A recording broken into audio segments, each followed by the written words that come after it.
am so excited about this conversation today. I have the privilege and the honor to, I would say, introduce to some. A lot of people may already know who she is, but Shea Edwards, thank you so much for being on Good Girl Radio, Shea. Yes, thank you for having me. I'm so excited to be here and to talk to you. I am excited to have you as well. And the reason why I'm so excited about this conversation is because Shea is the author of a book. And the book is called Success in Celibacy.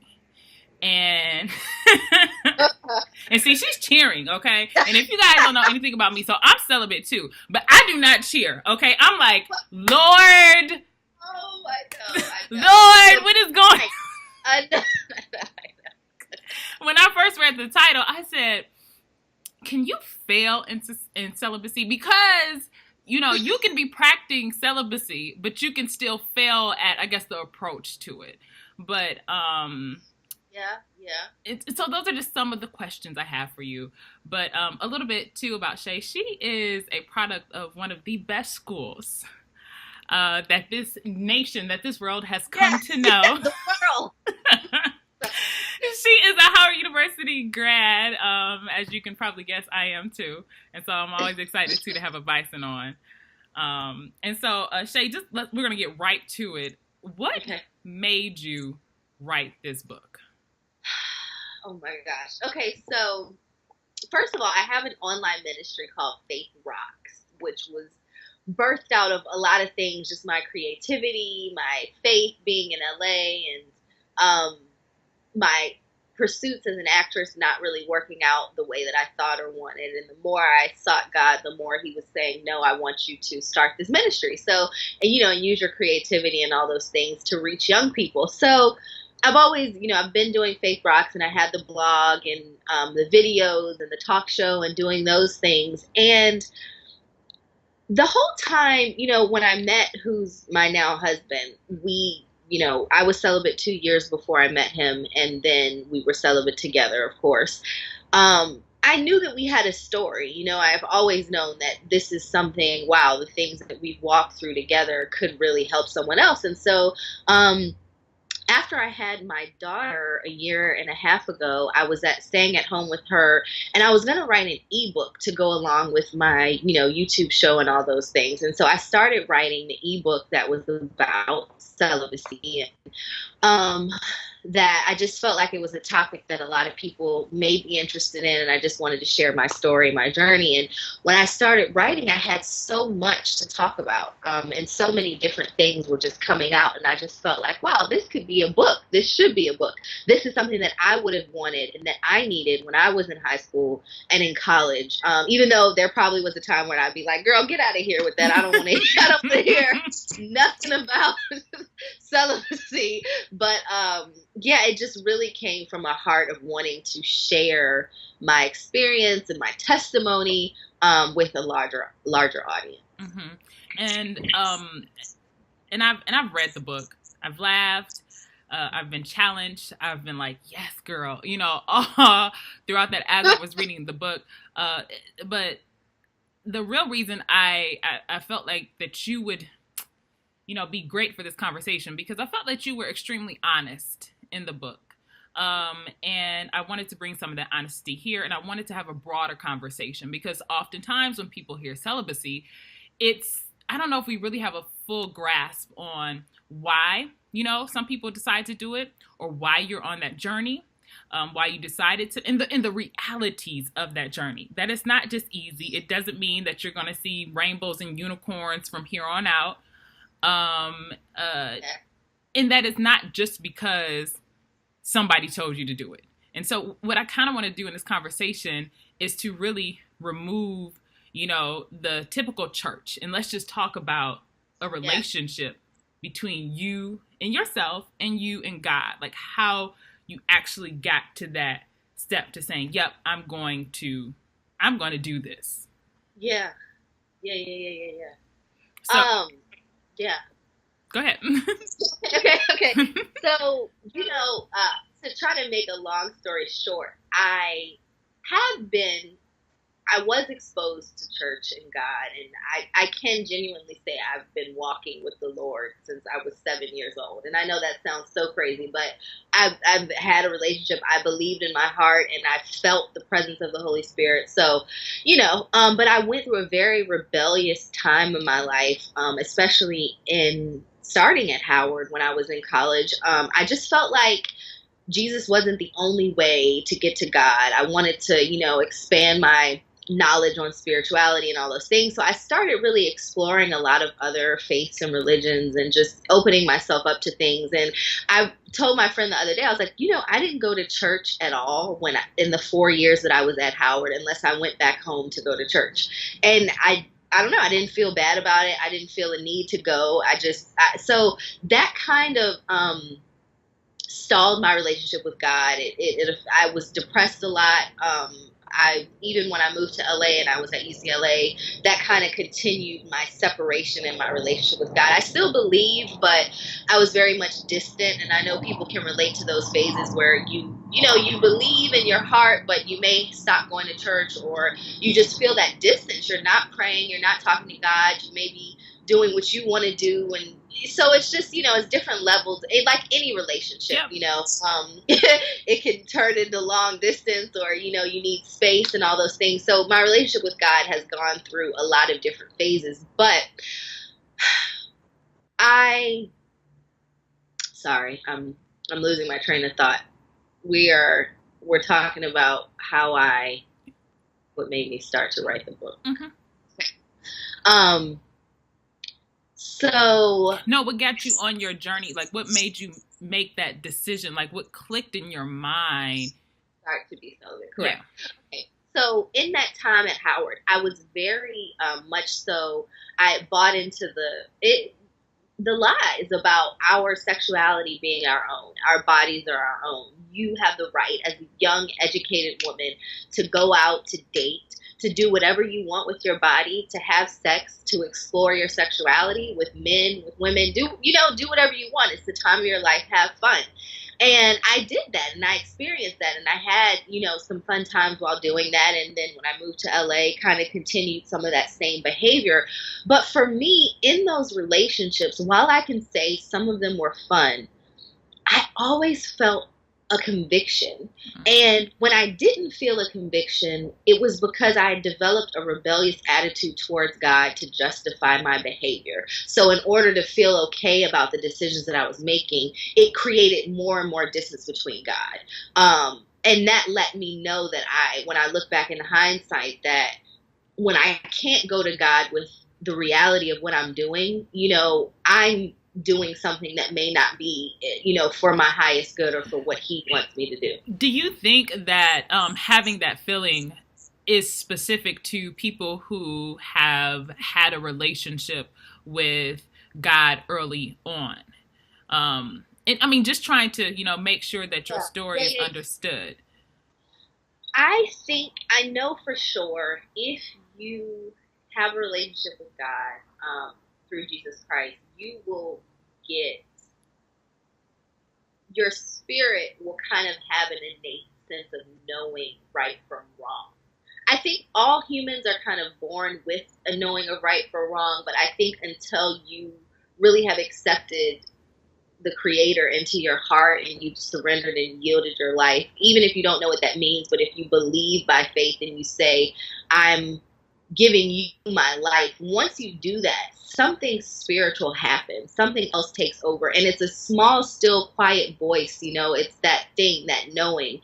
The more we tap into it, the more we spend time with God, the louder it becomes, the more we can, the more we recognize it, the less time we spend, the further we get from God, it's a little bit quieter. It's harder to kind of, discern. But I think whether you know God or not, you're either going to feel peace or you're not going to feel peace by your decisions. And I believe that, if you're not having a relationship with God, first of all, you're not going to be at peace in your life, whether you're having sex or not, just because that fundamental relationship that you were created to have isn't there. So then when you add sex into the equation, you may not know what love is, if you don't know God. You may not know what love is supposed to feel like. So things get very muddled, get very foggy.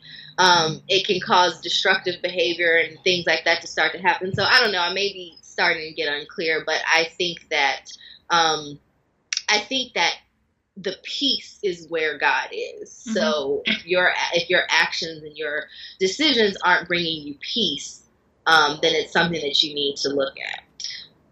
Okay. So a couple questions that I have.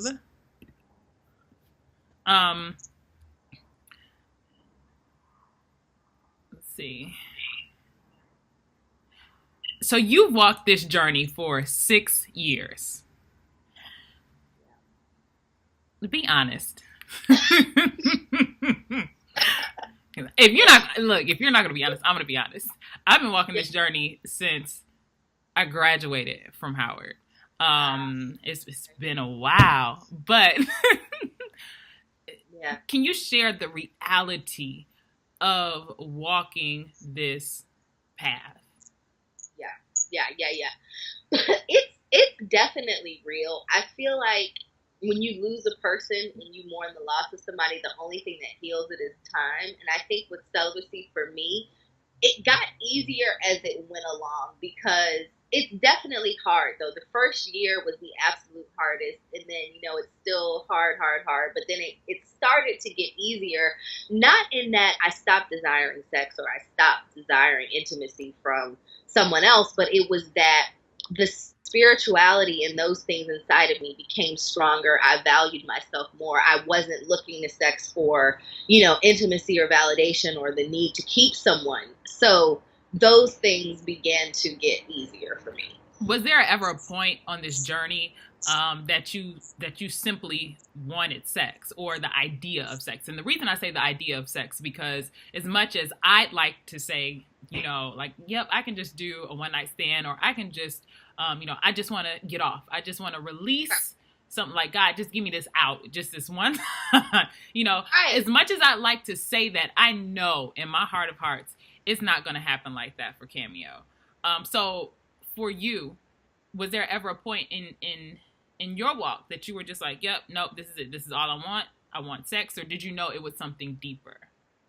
Yeah. So before the 6 years of being, steadily on the walk without falling off, I was trying to be celibate before that for a couple of years. And I did give in a lot of the time, and I would go back to old partners or old behaviors because I just wanted to give in. I wanted that release. But, it got to a certain point for me that I was so tired of after feeling for me. Some people might be able to turn that off. They may be able to disconnect and not feel anything. But for me, I was tired of feeling depressed after the encounters. I was tired of knowing that God wanted more for me and I was going against what he wanted. My eyes were open to the fact that it's not just a physical thing, that when I'm allowing someone to enter me and my body and my spirit, I'm attaching myself to their whole history, their whole spirit, whatever, things they're dealing with or struggling with, I'm taking that on spiritually. And I didn't want to feel that heaviness anymore, because I'm very sensitive to energy and things like that. And I know people can relate to that more than they might be able to the word Jesus Christ. But if you're sensitive to energies and things like that, when you have sex, you're opening yourself up to a dimension in a world that you may not be able to handle. And I think that when you're really real with yourself and you're real about that, then it starts to become a self-esteem thing. Do I see my worth? Am I worth more than harming myself with these spirits and with a person that I know God does not intend me to, for me to be with? So, yes, there were times that I wanted to just, get off and just go ahead and do it. But like you said, it wasn't just that anymore. And I knew it wasn't just a moment, of lust or infatuation, and the next day it'll be over and it's fine. No, I would have to deal with the consequences of knowing, what, I went against what I said I was going to do, A, and which is my integrity. B, I went against what I know my true love is calling me to do. And I went against him. And now I have to kind of repent and have that conversation with God and, move forward. And of course there's forgiveness, when you fall. I don't want to make it seem like if you slip up and you have sex that you're damned or you're going to hell. That's not the case at all. But it's a walk and a journey. And you just get tired of the setbacks when you're in control of it, ultimately. A couple things you said reminded me of a lot of things I've heard, but also I want to read just this one piece in your book, and I feel like it sums up kind of what you said. You said, I realized by engaging in premarital sex, I was in way over my head. Sin was creating a lasting imprint that gargling Listerine and taking hot showers could not fix. And those are things for me that, like, you want to get clean. Something is on you that shouldn't be on you. Yes. Yeah. No matter how fine he is, no matter how, one time I had this guy pick me up in a car and, take me to this, fancy hotel. You know what I'm saying? To hang out. And it's you get caught up in this, allure and the mesmerizing. And sometimes it's not even that. Sometimes it's just the fine dude who may have come out of jail. It's not always a clever situation. Or the dude who treats you right. The dude who treats you right. That says everything you want to hear, that whatever it is, but after the fact, something you don't have that peace. Yeah. You know. What did you learn about yourself or about God or even about relationships on this journey? Wow. I learned so many things. First, I learned about God that he's so jealous of us. He's so jealous for us, for our time, for our affection, for our love, for our obedience. I know a lot of these words are so taboo and people don't want to hear, but in that personal, intimate relationship with God, he wants to be our lover. He wants to be our best friend. He wants to be our confidant. He wants to hold that place in our life until he has established the time for the person he is assigned to come in and, and to be something else to us, a husband or a wife.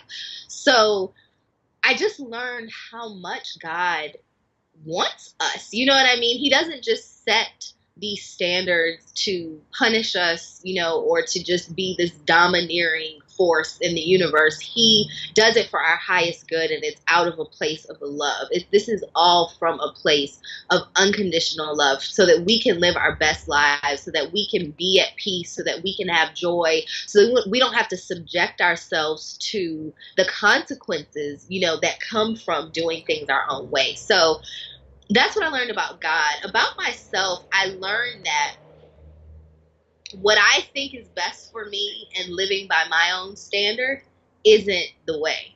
I got so in my head about, I can follow my own spiritual path. And, we do have a choice. God gives us a choice every single day. We can choose, how close or if we want to accept God or not. But I learned that my ways and my thoughts and my thinking are not always for my best good. That getting caught up in my emotions, getting caught up in the world standards and what the world and popular culture says is best for me isn't what's best for me. And until I am rooted and connected and communicating with God, that is the only time I'm able to operate at my highest level. And that filters into every other area of my life. And if that relationship with God is not where it needs to be, and sex isn't the only thing that can create distance between me and God. It's so many things, but when that is not there, nothing else falls into place. So that has to be the rock and the cornerstone of my life and my existence and reason for being. And what I learned about relationships is so funny. And if you don't try celibacy for any other reason, you can treat it like an experiment, because you will learn so much about yourself, so much about people in general. And when you are celibate for a little while and you get to the point that you're comfortable with telling a guy, right now, this isn't, something that I'm doing, and you're okay with the reaction, whatever it is. You're not seeking that need to be accepted by them, because your need to be accepted is by God now. And as long as God is approving your lifestyle, you know everything is okay. But it was just so funny to see guys' reaction to it. You know, the ones that would be like, that were straight up like, oh, okay, you're not great, I'm out, peace, whatever. And I respected that. It's like, okay, you know, I'm honest and upfront with you. I respect the honesty. Like, let's not play games. And then you learn about the guys who will play games, and they're waiting for you to fall and trying to bait you and to see if you're really gonna stand true to what you say. And then you're able to recognize when the real thing comes, when the God assigned person, your partner in life, your husband, your wife comes. You're able to recognize it from such a clearer lens, you know, and without having sex making the relationship foggy, because it does. It blinds us to a lot of things. It causes us to take a blind eye. But when that is out, when sex is out of the equation, you see things and you see people for who they really are. And then you see yourself like, why was I even having sex? It wasn't for the pleasure for me, because for a long time it wasn't even that pleasurable for me. If I'm completely honest, I was doing it because I felt like I had to. Like, if I didn't do this, I wasn't going to keep a boyfriend. I wasn't going to keep a man. This is just what you do. It became pleasurable at different points, but it wasn't. That wasn't my driving force for it. And like I said, at different times it was, but you know, when I started, it wasn't for that. And then it causes you to look at yourself like, why am I really doing this? And what am I afraid of by not doing it? Yeah, that's real. And as I was going through your book, and you were giving, in a sense, it was red, yellow, and was a green, yellow, and red in terms of if you plan to walk this journey. You know, these are a couple of, you know, things you should avoid, or depending on your walk with Christ. And, you know, just being honest with you, you know, I've been walking this journey for a while, and it seems like it's getting harder. Not that it's getting easier. And I don't know if it's because I've just come to a point where I'm just like, you know what? And I have a couple of friends, you know, we talk every now and then, and it's like, all right, yep. So I decided to do this. I just didn't think it was going to take this long, or it was going to take this much out of me. And so one of the things I think you said, like, there are certain things you shouldn't do, and it depends on, you know, who you are as a person and how you, like, what is your level of, like, what can you accept, or what can you be comfortable with without going too far. And again, just being honest, sometimes I'm like, don't even look at me. Like, don't look at me. Don't look at me. But you have to be honest with yourself. You're aware enough to know that at a certain point, that is too much. You may not have the strength to, you know, Yeah. So a couple more questions. Let's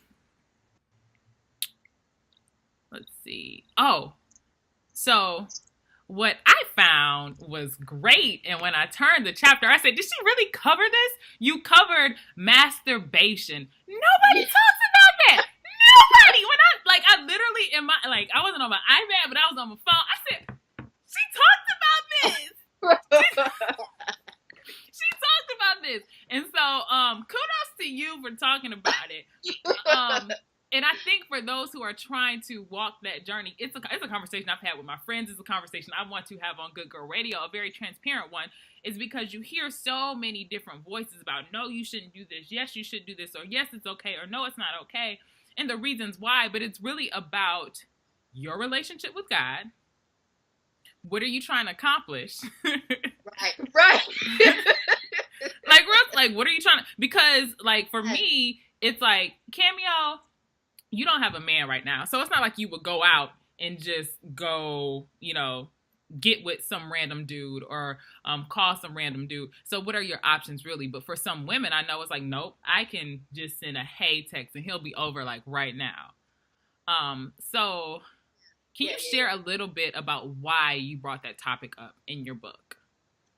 I brought it up because I think there are so many levels of thought in this world, in this generation.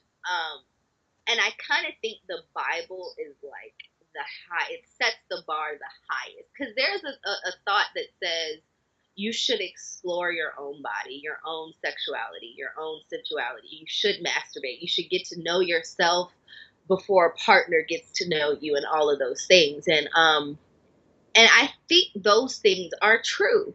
But when I measure that up to that bar, that other bar that's there, that we won't always hit that mark. We won't always be perfect. However, I think that, that bar is there for a reason. So I wanted to talk about it, like you said, because it's not talked about, because it's a taboo thing. It's often a private thing. Sometimes we don't even talk to our friends or girlfriends about it.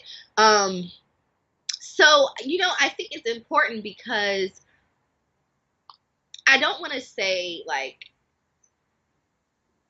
it's something that you should do. However, like I talk about in the book, in my experience, I did have a vibrator when I was, celibate for a while. And I sometimes would use it when it was just like, I just needed that release. But I didn't stay doing that. I got to, I constantly was trying to focus my energy and channel my energy into other things. So it's not the absolute worst thing you can do, but when you set it and you set your intention, you're dedicating your body to God, because if you're real about masturbation, it takes you into a fantasy world. I mean, maybe some people it's totally mechanical and they don't have to think about anything, but I think majority of people or women have to think about something, right? Have to think about, I think men look more so at pornography with masturbation. Some women do, but I think for us, we can kind of like go into our own mind and either think back on past experiences or imaginary things, and it can, take us to that level. And that mental, our minds and what we're opening our minds to, that's the thing that God is concerned about. That's the thing that affects our spirituality. So, if you are celibate, and you masturbate, it's not, I don't think, the worst thing in the world to do. But I don't think it's something that you should just accept as like, I'm just going to masturbate every day until I find someone, because you want to keep that space open for what you're, holding out for. And it's really to create that intimacy with God. Yeah, and I've heard different perspectives on it too. The ones you mentioned as well, but also, that one of the foundational pieces of Christianity isn't to serve ourselves, but it's to serve others, and that act is really self-serving. Right. And but like I get it. I've been on this journey for 10 years. I get it. I get it. Yes. And what I thought was funny, now, Shea, you're gonna laugh at me, or feel free to clap back at me. But when you said you said try alternate ways to channel that energy, and one of your suggestions was cooking. And I literally said, Shea, I have never cooked anything that good that is gonna take my mind off of what do you put in your food? I know. And I knew when I wrote that would be a reaction to it. Like, that is in no way any replacement. Nothing can replace it. But I just mean that sometimes, like, we can find sensuality in things that are not sexual or just intercourse. And we can sort of just get in tune with, because sometimes that's what you're looking for. We feel like we're, looking to get off and all these things, but sometimes you just want to feel a connection, some sort of like sensuality, or so it's more so channeling that energy into something else and just kind of like spending a quiet time, getting caught up in like the flavors and the aromas, and that may turn someone on even more. I don't know. It's just a suggestion to, say that the energy, the sexual energy that you have and the tension that you're feeling, you can do other things to, sort of just get in tune with your body and kind of just take ownership. So you're not feeling like you have no control or no say over any aspects of sensuality when it's really just this one specific area. I'm going to try that, and I'm going to try it, and I'm going to send you like a pie or something and say, this is what came out of it. This is what came out of it. And it better be the best pie in the world, okay? And invite some friends over, you know. um so the question I kind of started with, can you do celibacy wrong? Meaning, can you have the wrong approach to it? Like, this isn't the only reason people, decide to be celibate. Some people decide to be celibate, for a test, or I just want to try this, and not necessarily for reasons of faith or religious reasons. But can you, in a sense, be successful at celibacy but do it wrong? That's an interesting question. And I was actually talking to my friend before this interview about the definition of being celibate or celibacy. So being celibate is being intentionally abstinent from sex for the purposes of dedicating your body to God or for a religious or spiritual reason, which is different from just saying, I'm not going to have sex because I don't want to. I'm, going on a sexual diet, for my own purposes alone. That's two different things. So there's no wrong way, but I think the heart of it should be out of a love and an obedience and a reverence for God. And out of that love, it's going to dictate the choices, that you make and what you choose to do with your body. You're basically surrendering your body and saying, God, I want you to use my body for the purpose that you intended it to be used for.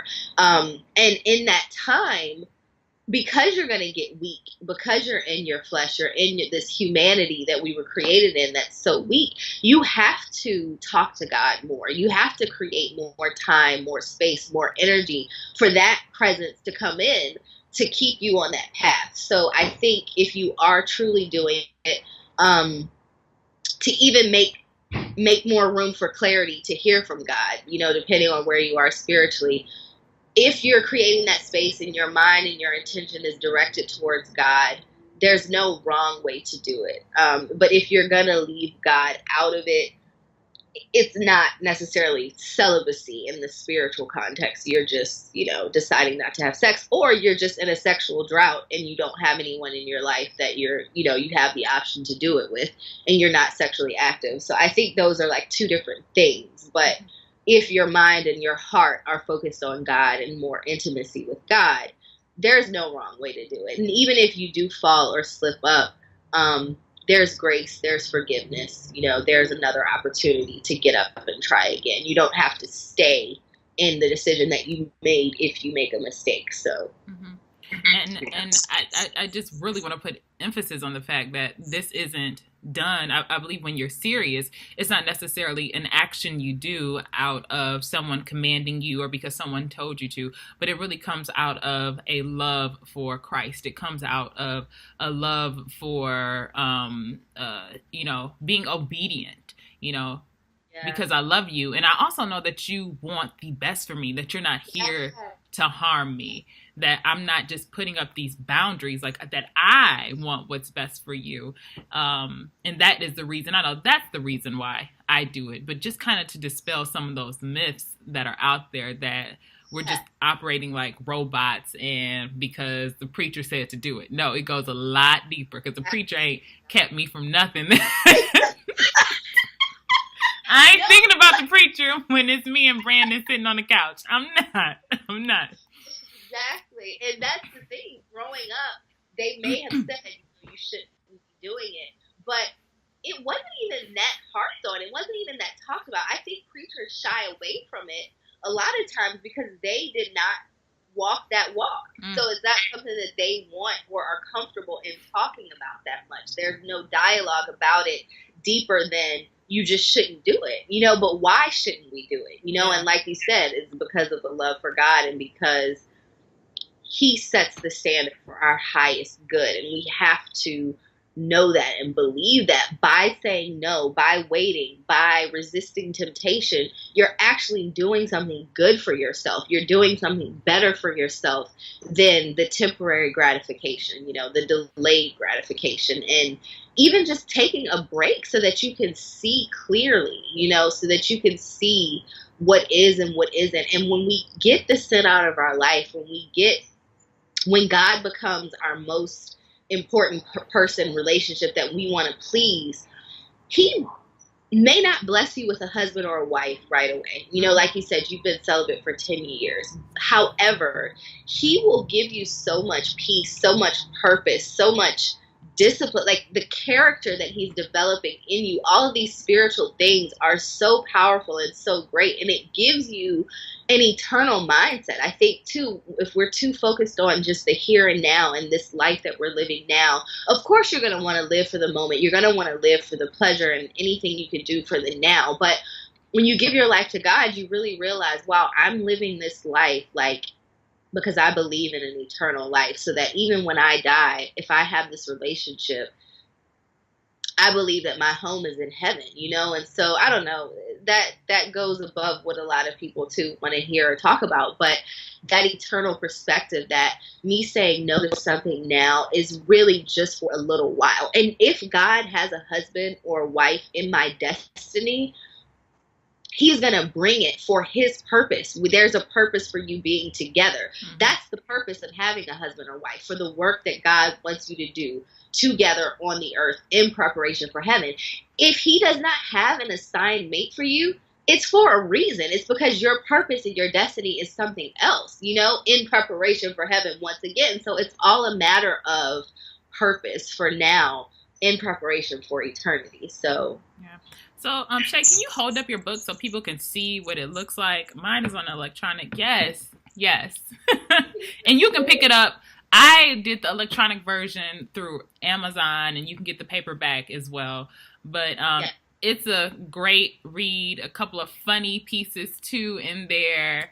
It was this one piece. I think you were talking about. I don't know if it was high school, but how guys try to when they want to have sex, but not necessarily the girl. And the I swear, I feel like every woman has had this experience when the guy is like, you know, just put the head in. Like, that's like, I like literally fell out laughing. I'm like, this is the classic line. True. But you're taking my soul. You're asking for a piece of my soul. That's the reality of it. Well, Shea, I thank you so much for being on Good Girl Radio from sunny California. I mean, you're outside. I'm inside. I have to put on a coat and a hat and everything else, and you just outside. Yes. It's good. So thank you so much for being with us again. You can pick up Success in Celibacy on Amazon. It's a great read. If not, just get it to understand a new perspective. So thank you again, Shea. Thank you so much for having me. Thanks so much for watching or listening to Good Girl Radio. Make sure you head to our website, goodgirlradio.com, if you are not already there, and you are following us on all social media sites. We're right at the top. You can like us on Facebook. You can also follow us on Twitter. We're on Twitter. Make sure you have subscribed to us on YouTube. One of our videos. There are not so many single women out here. Right here. Also, make sure you are following us on the gram. Last but certainly not least, we cannot do this alone. So, if you like what you see or what you heard, we need your support.